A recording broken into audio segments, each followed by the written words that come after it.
Chicken majestic ఎలా చేయాలో ఈ వీడియోలో మీరు చూసి తప్పకుండా మీ ఇంట్లో ట్రై చేయండి. 250 గ్రామ్స్ బోన్లెస్ చికెన్ తీసుకున్నాను. 1 egg, cornflour, 2 spoons cornflour, 2 spoons మైదా బాగా మిక్స్ చేసుకున్న తర్వాత సరిపడినంత సాల్ట్ వేసి యాడ్ చేయండి.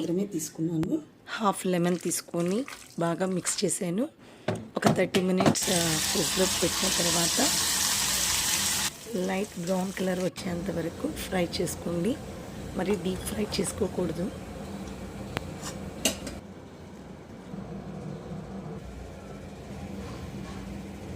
అదే ఆయిల్ని యూజ్ చేసుకొని నేను ఒక చిన్న ఆనియన్ కట్ చేసుకున్నాను. క్యాప్సికమ్, హాఫ్ క్యాప్సికమ్, గార్లిక్ లైట్గా ఫ్రై చేసుకున్న తర్వాత హాఫ్ కప్ కర్డ్ యాడ్ చేసుకోవాలి.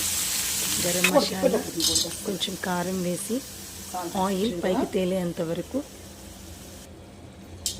బాగా కుక్ చేయండి. సరిపడినంత సాల్ట్, కొత్తిమీర, పుదీనా యాడ్ చేసిన తర్వాత మనం ఫ్రై చేసుకున్న చికెన్ పీసెస్ దీనిలో బాగా మిక్స్ చేయాలి. అంతే, వేడి వేడి చికెన్ మెజెస్టిక్ రెడీ.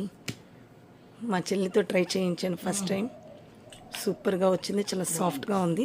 ఎలా ఉంది? మీరు కూడా ఈ రెసిపీని ట్రై చేయండి.